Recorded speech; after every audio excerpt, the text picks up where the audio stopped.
Okay, so just a little screen recording to show how to set up strategy on RealQ to trade various coins. On the home page of the RealQ application, under operation strategy, you can see all the coins that are currently in trade. Then on the same home page, you can see hot coins. Don't bother too much about that. It's simply talking about which coins are the most used in various strategies. But the 24-hour volume is a better measure of popularity, yet not the 24-hour volume on RealQ, which this is, but better than that is the 24-hour volume of trade on Binance. For example, here you can see that the SHIB USDT pair has traded about 28.53 million USDT in the last 24 hours. But if you go to Binance, it tells a bit of a different story. On the Binance homepage, if you scroll down to check the 24-hour trading volume of various coins, or the top 10 coins by 24-hour trading volume, you'll see SHIB there too, but the 24-hour trading volume is 2.86 billion USD. So what is actually shown on the RealQ homepage is just the trading volume that RealQ is directly responsible for on the Binance platform. So the one on Binance is actually a better measure of popularity and trading volume and market depth and all that. Now, to actually set up trades on any particular coin, you click on quantitative and then you can view the various coins in different arrangements. If you choose the default setting as it currently is, it's largely in alphabetical order from ADA all the way to XRP, and then from 1 inch all the way to XTZ or to ZEN. And then if you choose the professional set of coins too, you can see them in alphabetical order from Algo all the way to XLM, and then from Aeon all the way to WRX. And in case you are not seeing the professional coins, just go to Mine, click on Professional Edition, all right, to turn it on. I just turned it off and I can turn it back on. However, if you're turning it on for the first time, you'll take a quiz, but the quiz is very, very easy to pass. So once you've turned it on, you can see these professional coins. Yes. So you can arrange by alphabetical order, or in alphabetical order, or by volume, the volume being traded, or you can arrange by price by clicking on price. If you click on it one way, if you click on it once, it arranges in descending order. If you click on it again, it might arrange in ascending order. So SHIB is the cheapest among that per unit price. It's the cheapest among the professional group, and the general group costs. Now, I prefer to actually trade the coins with less cost per unit because of something that I've noticed with the robot. The robot doesn't always sell all the units of each coin that it buys. Let me use Reef as an example. Under transaction record, you will notice that Reef has been traded several times today. But if you look at this particular trade where it bought twice and then sold once, of course it bought twice because the price dropped, and then it bought again and then sold when it entered profit. When it bought the first time, it bought 396 Reef. When it bought the second time, it bought 417 Reef. Normally that should be 813 Reef to be sold. If you check the selling the transaction, the sale transaction or the selling transaction, you see 812 Reef. So it has failed to sell 1 unit of Reef, and that happens across board with all the coins, especially once it has to buy more than once. There's a long explanation for that has to do with transaction fees on Binance and the assumption of the robot that 1 unit has been used as transaction fees, even if you're using Binance coin BNB to pay transaction fees. So it's always, for me, that's why I prefer to trade coins with less value or cost per unit, so that even if 1 unit is not sold, it doesn't impact so much upon total profit. Okay, so that's that about that. So you can also arrange based on price. You can arrange based on the percentage change in the last 24 hours. For example, Reef has made 7.92 or 7.84% gain in the last 24 hours as a coin by itself, not what I'm trading, but the coin itself. And then Lit has lost 10.5% in the last 24 hours.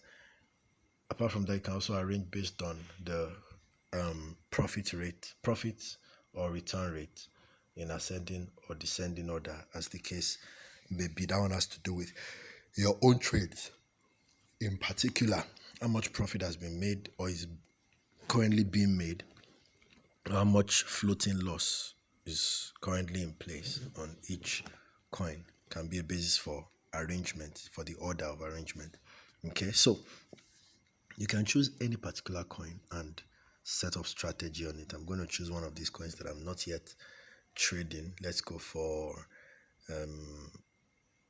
ANT, or let's go for 1 inch. Okay, so I can adjust trade settings by, of course, clicking on the 1 inch / USDT pair, and then I have access to all of these trade settings. I can click specifically on trade setting and then begin to decide the strategy I want to use.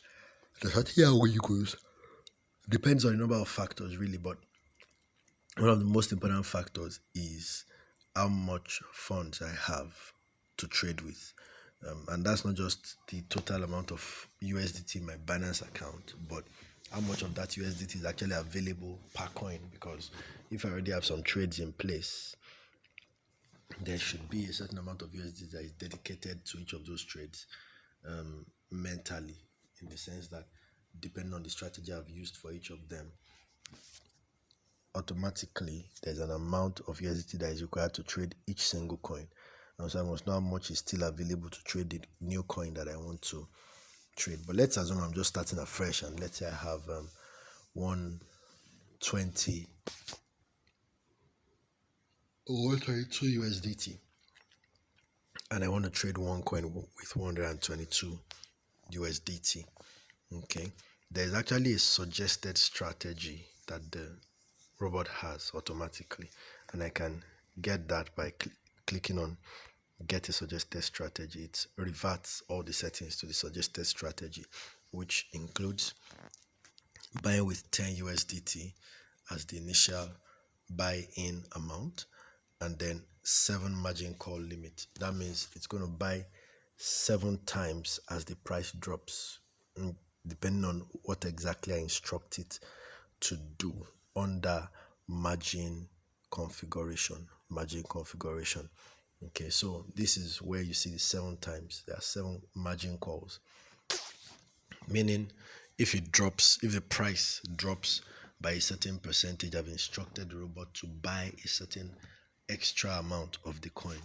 And you can see that here. If the price drops by 3.5%, I've instructed the robot to buy 2 times more than what it started with. So it started with 10 USDT, but if the price of the coin drops by 3.5%, I've instructed the robot to buy 2 times more. That's another 20 USDT. If it drops by another 4%, it buys with 40 USDT. If it drops by another 4.5%, it buys with 80 USDT, and so on and so forth. But if you look at this suggested or recommended strategy, you will discover, if you do the calculations, that you actually need 2,550 USDT at least to trade one coin.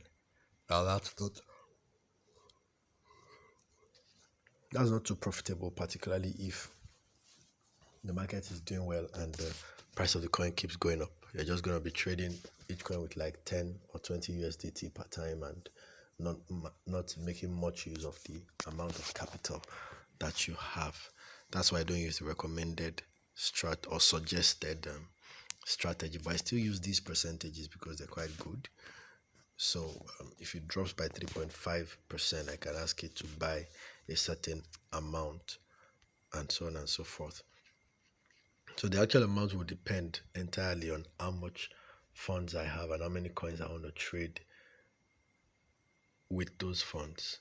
So a good way of knowing that is, okay, I have this total amount of funds and this is how much I need to trade each coin. Therefore, this is the number of coins I can afford to trade with that amount of funds without running into trouble, getting to the point where there are not enough funds to buy extra units, you know. Okay, so if I have 122 USDT and I want to use the same percentages as what the robot suggested or suggested or suggests, having bought with 10 USDT initially, if it drops by 3.5%, I can instruct it to buy 1.15 times what it initially bought with, which means 11.5 USDT. And then if it drops by under 4%, I can instruct that the robot should automatically buy another 1.3 times what it bought before. That's 13 USDT. And then if it drops by under 4.5%, I can instruct to buy another 1.45 times. That's 14.5 USDT. And then 16 USDT if it drops by 5.2% more. And then 17.5 USDT and 19.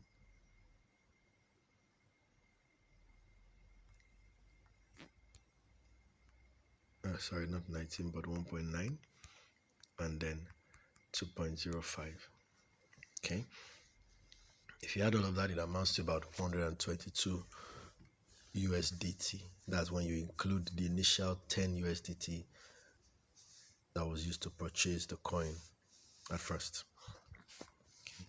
So I can click on confirm, and that automatically seals it in. If I go back to margin configuration, I'll find those settings already in place. So okay, sorry, not 17.5 but 1. Okay, so about 122 USDT to trade that one coin initially with 10.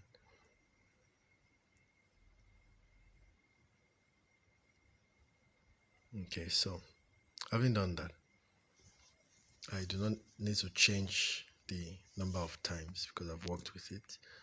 Then the all position take profit ratio determines at what percentage profit I want the coin to be sold by the robot. And then it can be less than 1%, but it can be more than that. Then the whole position take profit callback is simply this. If I've instructed the bot to sell at 1% profit, when the price hits that target, it will not sell initially because the price is going up. So it's going to allow it to go up and go up and go up. As long as it keeps going up, it will not sell. However, if I've put in a whole position take profit callback of 0.01%, it means that as soon as there's a change in market direction and the price is about to start dropping and it drops by 0.01% from the new heights that it has reached, it will sell, most likely at a higher level than what it would have been if it had just sold at exactly the 1% that I instructed. So that's what the old position take profit callback is about. How much pullback the robot should allow before taking profit and getting out of that trade. Then the buying callback, how much further the robot should allow the price of the coin to drop and start coming back up, how much further back up the robot should allow it to come before it buys extra units at that new low price. So that's the buying callback. Okay, so this next one, the distributed and take profit allocation, is talking about sub-bin mode, essentially. And that would take us back to the page before this, in the sense that when you want to set up trade on a particular coin, there are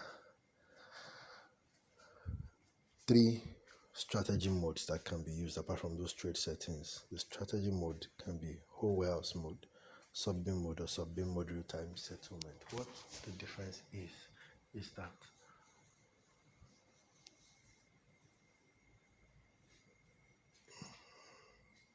in O warehouse mode, as the price continues to drop and the robot continues to buy some more units of that,